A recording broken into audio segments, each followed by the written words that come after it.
¿Qué tal? Muy buenas noches. Bienvenidos a Sin Su Permiso. Un gusto poder acompañarlos nuevamente.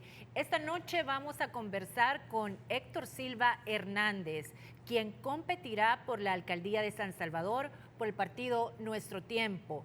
Héctor es licenciado en Ciencias Políticas con especialización en Comunicación de la Universidad de Massachusetts. Héctor es más que el hijo del periodista o nieto del exalcalde. Héctor ha sido columnista de opinión en diferentes medios locales e internacionales, abordando temas muy interesantes relacionados a derechos humanos, transparencia y migración.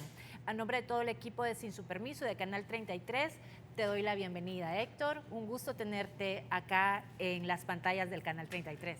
Un gusto, Lorena, y muchísimas gracias por la invitación y el espacio, y un saludo a todos los televidentes que nos acompañan esta noche. Héctor, antes de empezar me decías que tienes 24 años. Así es. Y atrás de tu nombre hay una gran carga política, una gran herencia. Entonces mucha gente piensa, bueno, Héctor Silva, pero yo quisiera dejar al lado un poco esos vínculos que hay, que por algo pues tienes el mismo nombre, y conocerte un poco más a ti, al joven de 24 años que aspira a ser alcalde de San Salvador. Cuéntanos un poco más cómo te defines como político, un poco tu historia, Héctor. Pues bueno, yo crecí con padres periodistas y con un abuelo político, ¿verdad? Y tener la oportunidad de crecer con padres periodistas, yo siempre le preguntaba a mis papás por qué ustedes hacen lo que hacen, por qué les gusta su trabajo, porque es un trabajo muy difícil, es muy comprometido, es muy sacrificado. Y la respuesta que obtuve de ellos siempre fue: creemos que a través del periodismo podemos llegar a historias que nos van a permitir reducir las desigualdades que hay en este país. Sin embargo, el proceso me parecía bastante complejo. Tú tenías que llegar, buscar la historia, hacer la investigación, publicarla y luego esperar a que alguien más actuara. Un funcionario público, un organismo internacional, pero era muy raro que un periodista tuviera en sí la capacidad de cambiar las cosas, aunque el trabajo que hacen obviamente es sumamente valioso y es una herramienta indispensable para cambiar las cosas. Pero desde ese punto de vista yo dije, yo necesito buscar algo que me permita tener un impacto positivo en la mayor cantidad de gente posible. Y creo que la política sigue siendo una herramienta para hacer justamente eso. La política todavía es, hoy por hoy, la herramienta más efectiva para llegar a la mayor cantidad de gente y para tener un impacto directo.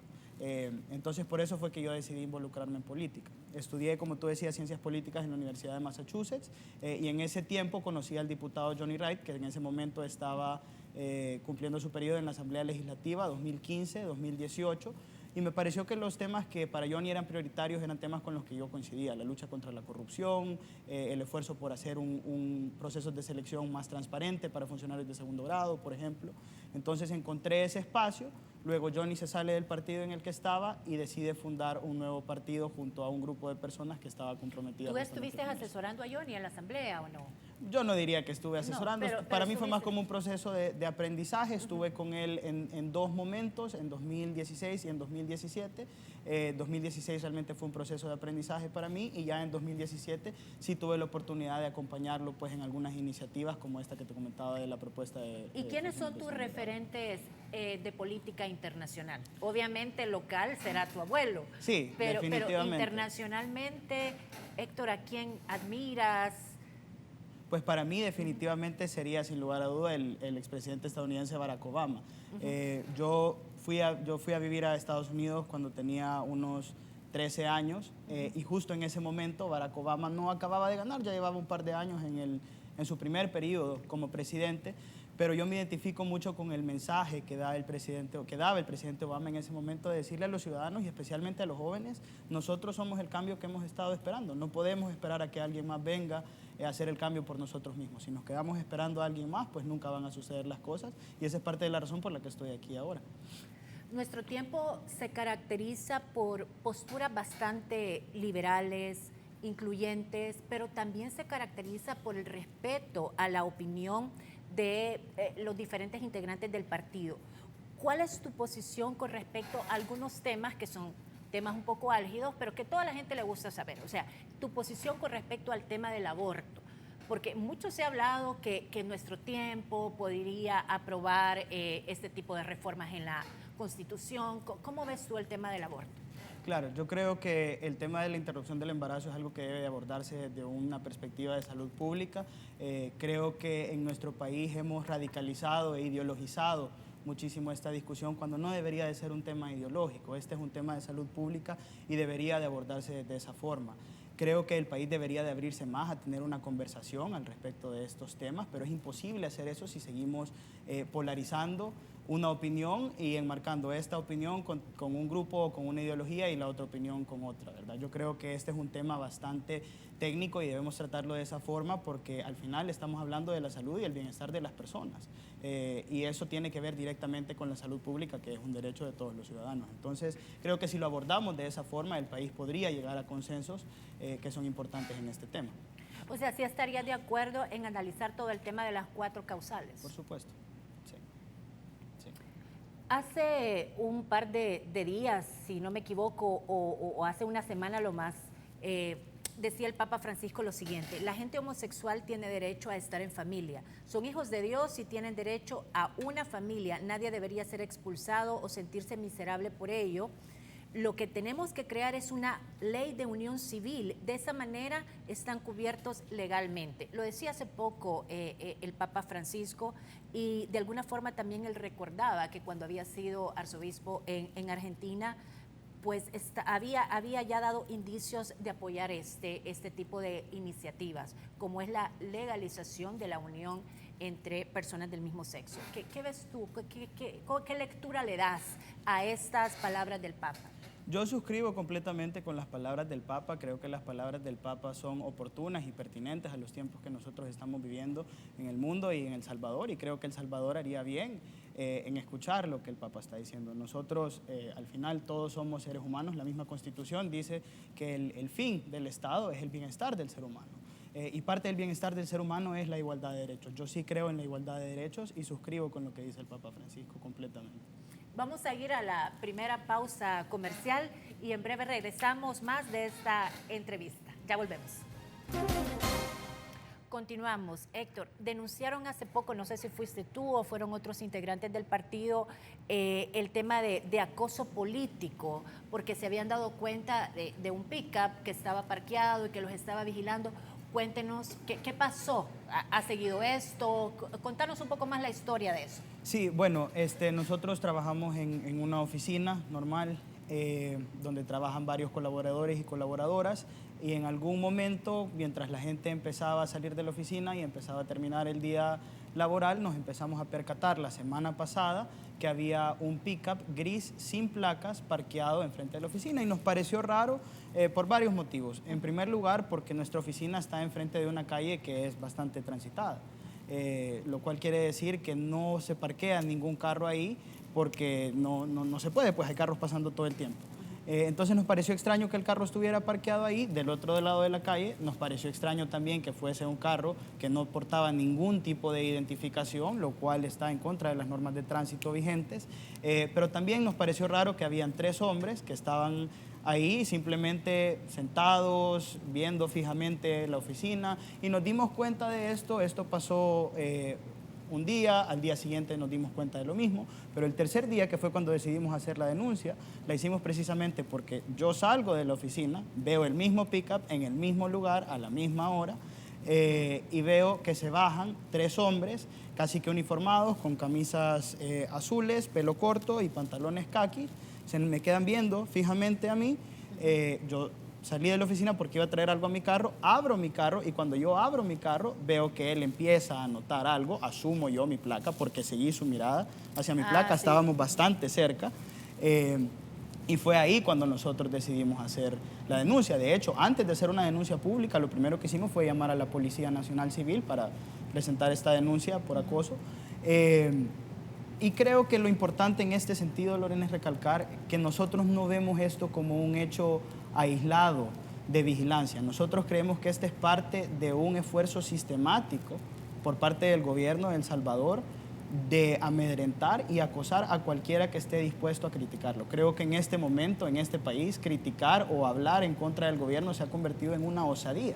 Entonces ellos recurren a este tipo de métodos para tratar de intimidarnos y de callarnos. Pero algo que nosotros tenemos muy claro es que no nos vamos a callar y no vamos a dejar de hacer los cuestionamientos que estamos haciendo, porque demasiado ha costado la democracia en este país como para que nos vengan a callar ahora. Algunos empresarios han emitido opiniones similares a la tuya, con una persecución no desde el punto de vista político, pero sí desde el punto de vista fiscal, utilizando el aparataje del Estado para, digamos, amedrentar con este tema de los jueves de evasores. ¿Cómo ves tú esa política del gobierno? Por eso te decía, yo creo que esto no es algo aislado, creo que es algo sistemático que no solo tiene que ver con un acoso precisamente a los opositores, sino que tiene que ver con un acoso a empresarios, a periodistas y también a los opositores. Hace unas semanas estuve en Washington para reunirme con congresistas y miembros de la diáspora, y algunos de los congresistas demócratas y republicanos con los que tuve la oportunidad de hablar me decían, una de las cosas que más nos preocupa en El Salvador es justamente eso, que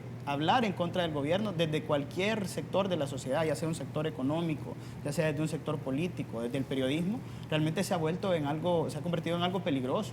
¿Cuál era el objetivo de ese viaje, Héctor? El objetivo de ese viaje era un poco conocer los intereses de los representantes de la diáspora, pero también hablar con congresistas porque nosotros estamos muy preocupados acerca de la amenaza que existe para la democracia en El Salvador. ¿Y quiénes fueron? ¿Cuál era la comitiva? Fui yo. ¿Solo tú? Sí, fui solo yo, porque conseguí hablar con estas personas, también logré hablar con personas del Departamento de Estado, del Departamento de Justicia. Obviamente son reuniones privadas que por el contexto electoral en el que estamos yo no puedo divulgar las personas con las que me reuní, pero ciertamente el interés era tratar justamente estos temas porque allá también estamos preocupados. Te pregunto porque llama la atención que, te felicito, pero llama la atención que un joven novato, casi que en política, 24 años, tenga acceso a que se le puedan abrir las puertas así fácilmente senadores y congresistas. Así es, pues el reto que he asumido es muy grande y la responsabilidad es muy grande y pues uno de los grandes retos es estar a la altura de esa responsabilidad. Entonces este tipo de espacios sin duda es parte importante de hacer esto. Con lo que te decía, acabamos de ver que el gobierno se acaba de hacer público que el gobierno firmó un contrato por $390,000 para contratar a una firma de relaciones públicas en Washington, justamente para limpiar toda esta percepción que existe del gobierno del presidente Bukele.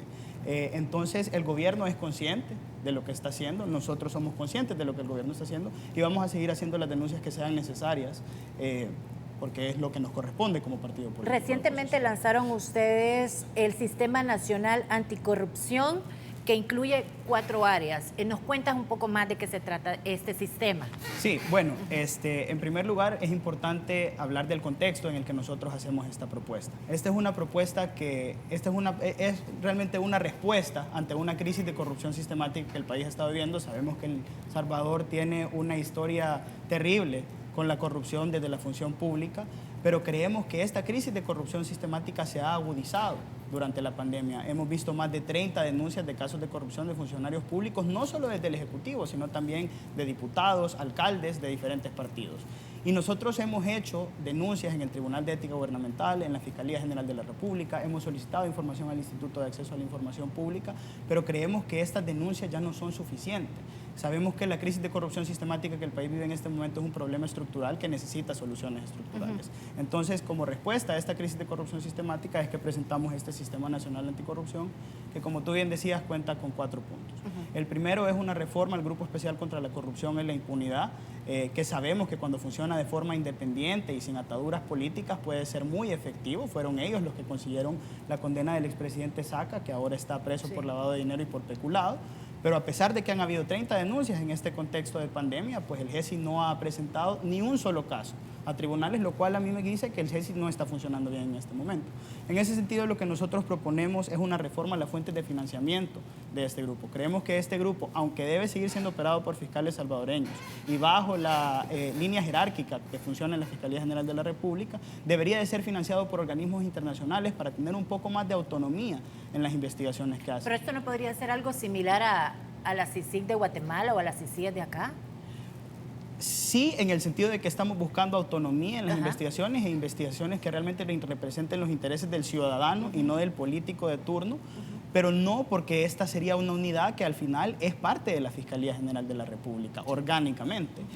¿Por qué el financiamiento de organismos internacionales? No solo es un tema de autonomía política, es un tema de autonomía financiera, en el sentido de las investigaciones anticorrupción a veces son muy caras, los peritajes que se hacen, claro. También necesitamos pagarles mejores salarios a estos fiscales porque usualmente se encuentran con casos que tienen que ver con algunos de los personajes o de los sectores más poderosos en términos políticos y económicos de nuestro país. Entonces necesitamos blindarlos de esa tentación y de cualquier influencia que pueda existir más allá de representar los intereses de los ciudadanos.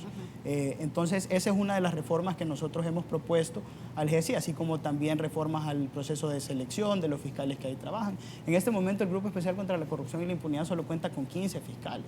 Y en un país con todos los casos de corrupción y con todas las denuncias que hay en este momento, necesitamos algo más robusto y más efectivo. El segundo punto de este plan es el fortalecimiento de toda la institucionalidad que también opera junto a la Fiscalía General de la República en la lucha contra la corrupción. Porque no solo es la Fiscalía, también tenemos que tener en cuenta a la Corte Suprema de Justicia, al Tribunal de Ética Gubernamental. Ese es un punto importante. Creemos que el Tribunal de Ética Gubernamental debería de tener más facultades para sancionar a aquellos funcionarios que violan las normas de ética desde la función pública. Hoy por hoy el techo de sanción son 40 salarios mínimos que son alrededor de $12,000. Pero te pongo por ejemplo el caso del diputado Guillermo Gallegos. Nosotros denunciamos en enero al diputado Guillermo Gallegos por un caso de nepotismo, luego de que una publicación periodística demostrara que él había contratado a 11 de sus parientes en la Asamblea Legislativa. 11 de sus parientes, ¿cuánto perciben esas personas mensualmente? Son alrededor de $30,000 por todos los años que han estado contratados y vamos a poner una multa de $12,000. No es posible, necesitamos aumentar el techo de esas multas y debemos incluir incluso la inhabilitación de que estas personas que han violado estas normas éticas puedan seguir ejerciendo como funcionarios públicos porque evidentemente no es la intención servir a los ciudadanos, sino que servirse a sí mismos. También está el punto... Ese es el segundo punto. Ese es el segundo punto. El tercer punto, que para mí es uno de mis favoritos porque creo que es muy importante, es robustecer el sistema de acceso a la información pública. La información pública es una de las herramientas más importantes en la lucha contra la corrupción, pero no solo eso, también es un derecho que los ciudadanos tienen y que debemos ejercer. La idea, lo que nosotros planteamos en ese sentido, es que las unidades de acceso a la información pública no respondan a los ministerios o a las instituciones en las que están ubicadas, sino que sean extensiones del Instituto del Acceso a la Información Pública. Ningún presidente, ministro o alcalde debería de tener la potestad de reservar información bajo criterios políticos. Eso es algo que debería hacerse bajo criterios técnicos y quien está capacitado para hacer eso es el Instituto de Acceso a la Información Pública. Y por último, somos conscientes que ninguna de estas cosas es posible sin el rol de la ciudadanía. Por eso el cuarto punto se enfoca justamente en el rol que la ciudadanía pueda tener desde un observatorio anticorrupción que funcione de manera articulada con todas las otras instituciones que son parte de ese sistema, como te decía, la Fiscalía, la Corte Suprema de Justicia, el Tribunal de Ética Gubernamental, para que haya un rol de fiscalización ciudadana en el uso de los fondos públicos. ¿Cómo hacer, Héctor, para ya finalizar este bloque? Nos quedan 2 minutos. ¿Cómo hacer para que esto no quede? Porque se oye todo muy bien y todo lo que tú estás diciendo de verdad que beneficiaría mucho a nuestro país. Pero ¿cómo hacer para que esto no quede en un documento, en una conferencia de prensa, en el deseo, que no quede en la parte romántica, sino que se haga una realidad? Bueno, para nosotros es una hoja de ruta para propuestas que nosotros podemos presentar más adelante. Nosotros no planteamos esto como una propuesta, sino como un documento que nos servirá como una hoja de ruta porque no queremos caer en violaciones a la ley y especialmente al Código Electoral, como hemos visto que le ha sucedido a otros candidatos en esta contienda. Nosotros somos respetuosos de las leyes. Entonces hemos planteado esto como una hoja de ruta para que en el momento que la ley así lo permita podamos presentar una propuesta de una política nacional anticorrupción con acciones más tangibles. Sabemos que siempre hay un tema de llegar a consensos y sabemos que no todo lo que propongamos va a ser posible, pero creemos que si hay voluntad política para emprender realmente una lucha contra la corrupción y dotar a las instituciones de las herramientas necesarias para hacer justamente eso, muchas de las cosas que hemos planteado acá son posibles.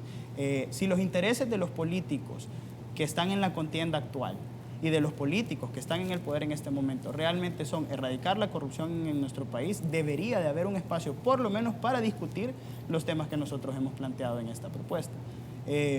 Si ellos tienen miedo de hacer eso, pues será más complicado, pero el compromiso que nosotros tenemos como nuestro tiempo es seguir hablando de estos temas y seguir denunciando las veces que sea necesario, porque no es justo que en un momento tan difícil como este, los políticos y los funcionarios públicos estén utilizando sus cargos para favorecerse a ellos, para favorecer a sus familiares, como hemos visto en el caso del expresidente del FONAE, del ministro de Salud, y no para favorecer a la población, que es quien más lo necesita en este momento. Vamos a ir a nueva pausa comercial y cuando regresemos pues, vamos a hablar ya del plan municipal. Vamos a una pausa y ya volvemos. Continuamos. Héctor, hablemos ya del tema de la alcaldía de San Salvador. Estuve revisando un resumen de las principales encuestas y las probabilidades que cada partido tiene.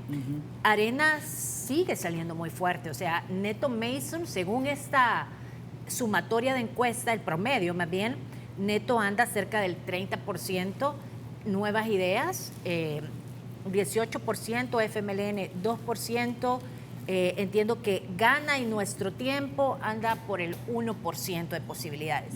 Tú sos un muchacho inteligente, educado, con un colmillo político, tú sabes que las posibilidades reales para llegar a ser alcalde de San Salvador están completamente en tu contra. Sí, es cierto, pero también soy consciente que la popularidad no garantiza una gestión efectiva en ningún espacio de función pública.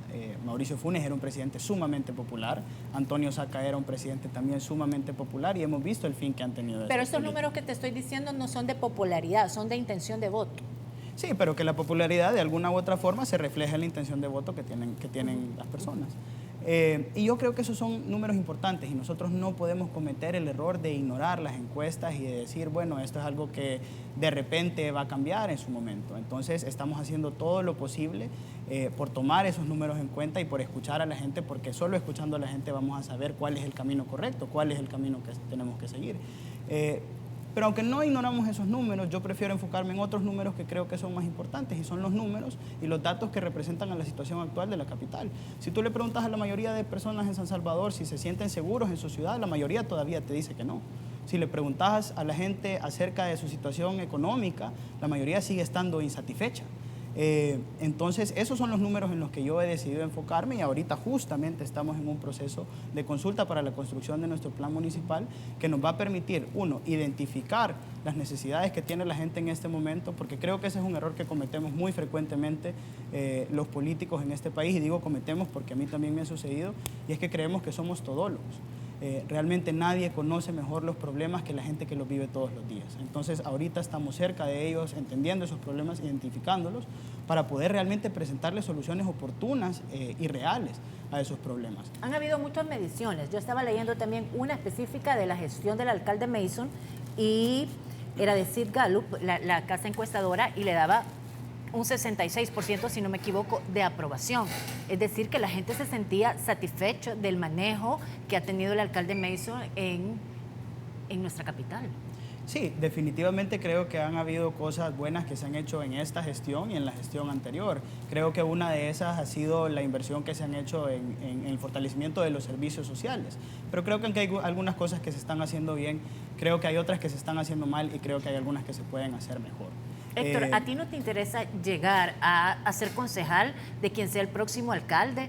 Pareciera que esa es como la estrategia de nuestro tiempo y que es como la más viable. No, la estrategia de nuestro tiempo es ganar la alcaldía de San Salvador, sin lugar a dudas. Sería un honor servir desde cualquier espacio de función pública. O sea, tú no estás cerrado porque existe la posibilidad, ustedes pueden decidir, sí, quiero quedarme en el consejo o no, no me voy a quedar. Tú sí te quedarías en el consejo.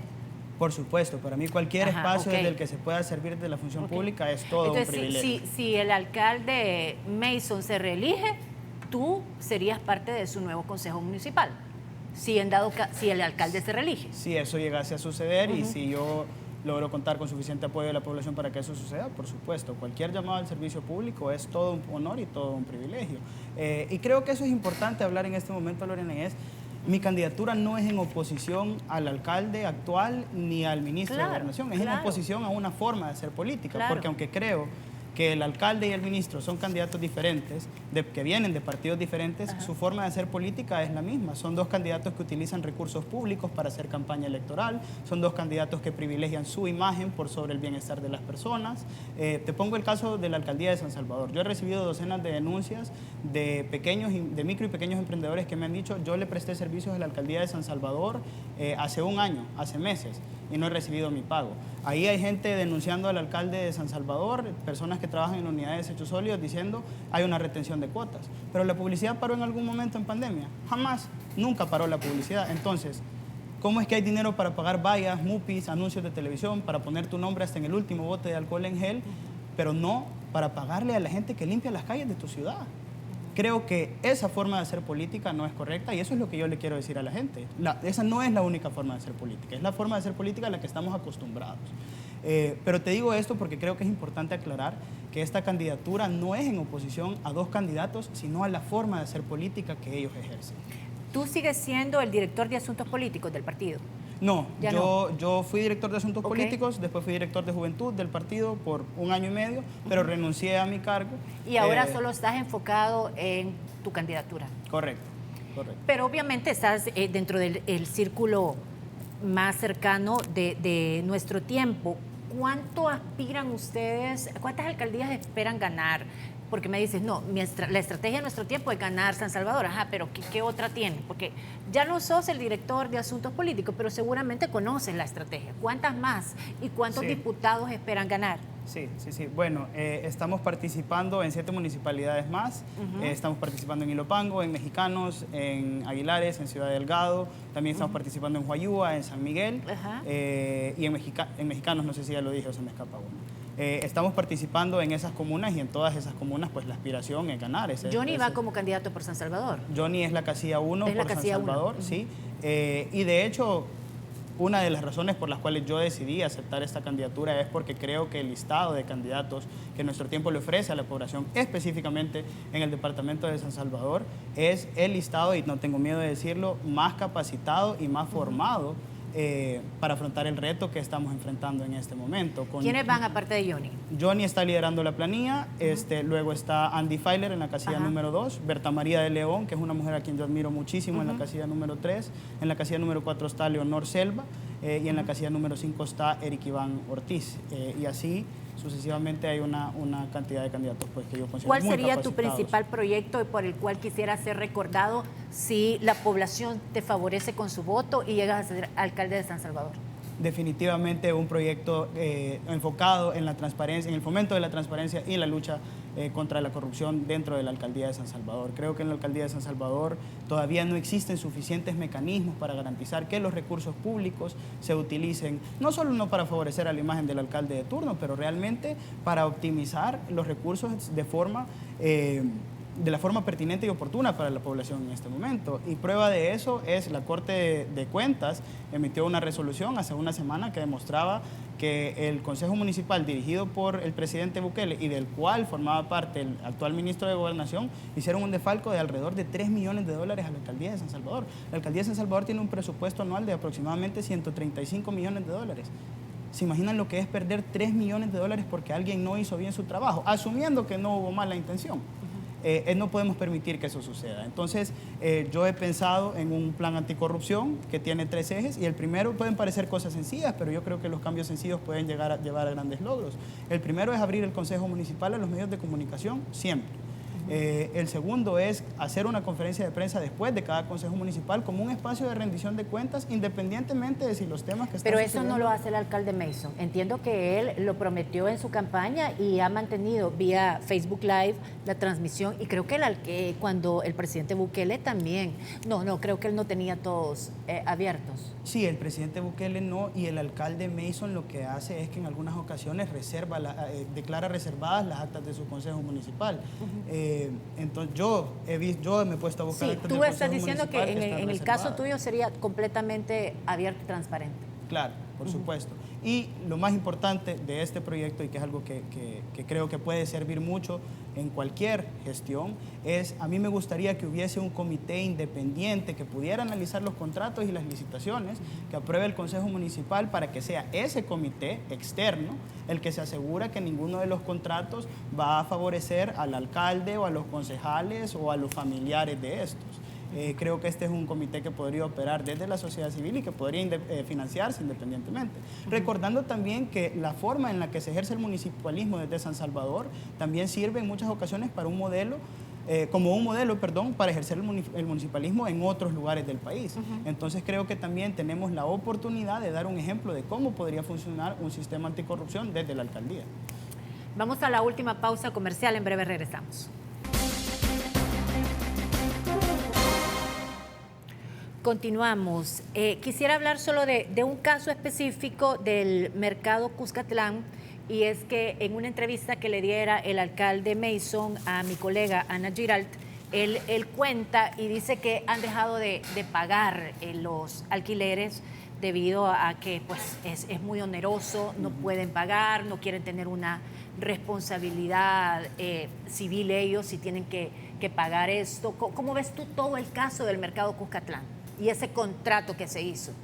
Bueno, el caso del mercado Cuscatlán es un evidente caso de corrupción que se gestó durante la administración presidida por el alcalde Nayib Bukele, de la cual Mario Durán fue parte. Perdón, no era responsabilidad civil, patrimonial. Sí. Pero independientemente tenemos que ver esto como lo que es, y este es un caso de corrupción.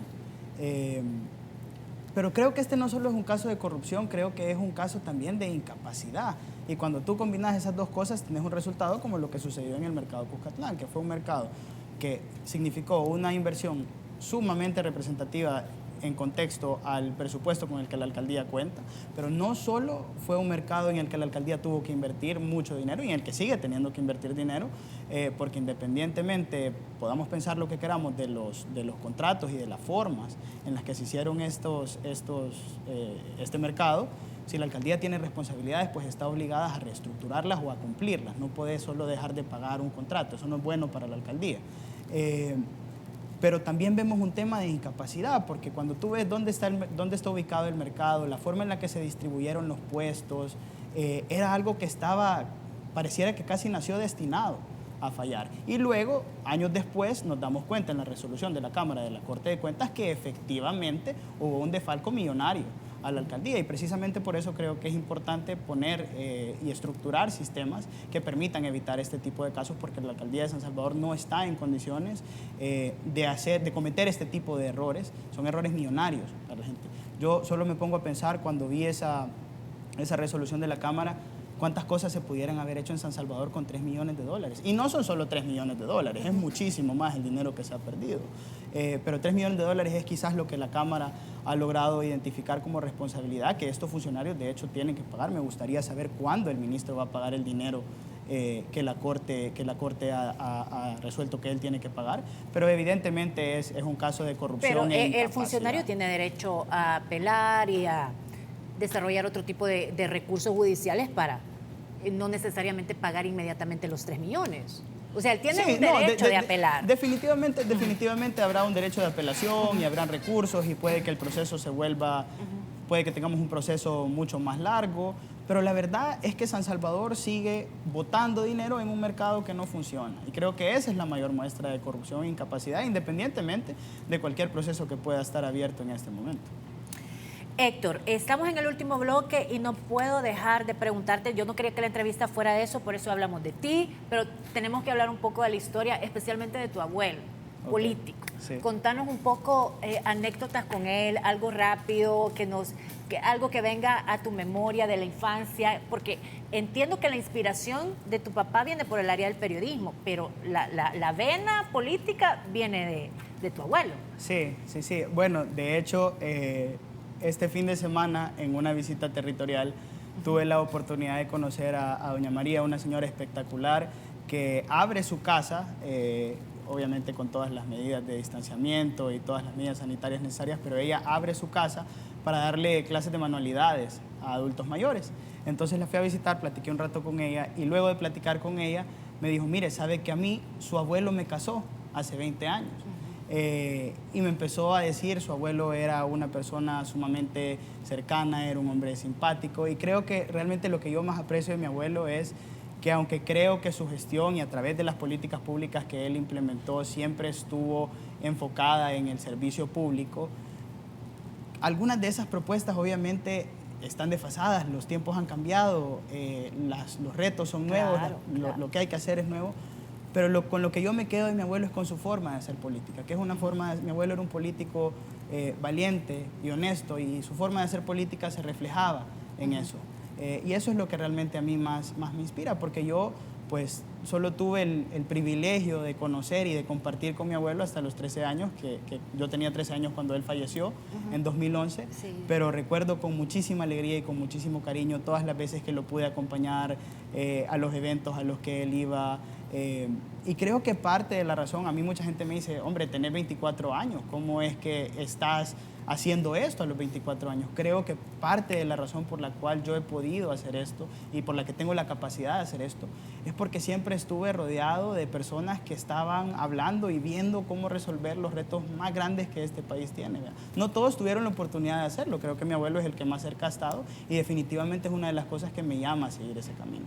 Y en el caso de tu padre, específicamente el tema de la revista Factum, me gustaría tu opinión, porque tú también, tú empezaste con ganas del tema del periodismo y estudiaste Claro. eso, comunicaciones, pero luego entendiste que era mejor meterte por el lado de la política para ser más eficiente y más rápido, es lo que nos explicaste al inicio. Sí, correcto. Sin embargo, durante octubre justo del año pasado, hace un año, a través de un comunicado de prensa, el empresario Fito Salume aseguró que había financiado la fundación de esta revista a través de tu padre. La revista Factum publica un tuit, un comunicado, un editorial en el que dice que van a separar a tu padre un tiempo mientras se hace una investigación interna, un comité editorial que creo que lo iba a incluir, estaba incluido, si no me equivoco, Horus Villacorta y César Castro. No estoy seguro, pero aprovecho ya que lo Porque mencioné. quisiera saber tu opinión al respecto. Sí, con gusto. Pero quisiera aprovechar para felicitar a mi papá, porque hoy la revista Factum cumple 6 años de haber sido fundada. Yo estaba con él cuando él decidió emprender ese proyecto, y me enorgullece mucho lo que él logró desde ese espacio. Con el tema de las acusaciones que vinieron de parte de este empresario que tú mencionás, pues yo no le puedo dar mayor seriedad a una acusación que se hace sin pruebas, especialmente cuando tú pensás en el contexto de esta acusación. No, pero yo no te pregunto de la acusación, Héctor. O sea, yo te pregunto sobre el comité que hizo Factum y que Factum dijo, vamos a hacer una investigación interna, justo para lo que tú estás diciendo, para ver si esa acusación es cierta o no. ¿Qué sabes tú de ese comité? Porque ha pasado un año y no se sabe qué pasó, si realmente, ¿cuáles son los resultados de ese comité? Pues no sé cuáles son los resultados del comité. Yo realmente no tengo ningún tipo de relación con la revista ni con las personas que ahí laboran, entonces no... Pero tú trabajaste en Factum. No, nunca trabajé en Factum. Nunca trabajé en Factum. Yo vi en tu LinkedIn donde decía que tú habías trabajado en Factum, Escribí... que tú habías sido, no solo columnista, sino que tú habías sido el encargado de las redes sociales y del manejo de toda la parte como un community manager. Eso Mira, está en tu LinkedIn. En algún momento yo escribí columnas de opinión en Factum, y cuando estaba en la universidad más de alguna vez le di asesoría, si lo querés llamar de esa forma, a mi papá en el manejo de las redes sociales. Tú sabes que pues los jóvenes a veces tenemos un poquito más de habilidad, entonces en ese sentido sí, más de alguna vez le ayudé a mi papá en ese momento, pero en ese momento yo no tenía ningún tipo de espacio que yo estaba ocupando en la política, ¿verdad? Pero con lo que tú me preguntabas del comité, sí creo que es importante, si vamos a hablar del comité, de hablar del contexto en el que eso surge. 2 meses antes de que surgiera la acusación de este empresario, mi papá publicó un reportaje en el que se comprobaba que el presidente Nayib Bukele recibió $1.9 millones de Alba Petróleos. El mismo presidente aceptó eso. Meses después empiezan a cerrarse varios Mr. Donuts a órdenes del ministro de Trabajo. publica el empresario que es dueño de estos Mr. Donuts este comunicado y ya nunca más volvieron a cerrar un Mr. Donut, ¿verdad? Entonces, no estoy haciendo ninguna afirmación, pero sí dejo eso ahí para que la gente saque sus propias conclusiones. Y en cuanto Sí, al eso trabajo fue algo que del toda la comité, gente no- se dio cuenta. Lo que pasa es que sentimos que un medio tan serio como Factum ofreció a toda su comunidad de lectores el hecho de que iban a hacer una investigación interna, que iban a separar a tu papá de ese comité para hacerlo de una forma transparente, ética y correcta, y pues ha pasado el tiempo, no se sabe qué fue lo que se investigó, y se te pregunta a ti porque en algún momento en tu hoja de vida tú haces referencia a que fuiste colaborador de esa empresa, de ese Sí, medio de comunicación. Creo que independientemente, pues que a quien le corresponde hablar por la investigación es a las personas que están haciendo esa investigación, así que creo que lo mejor sería preguntarles a ellos.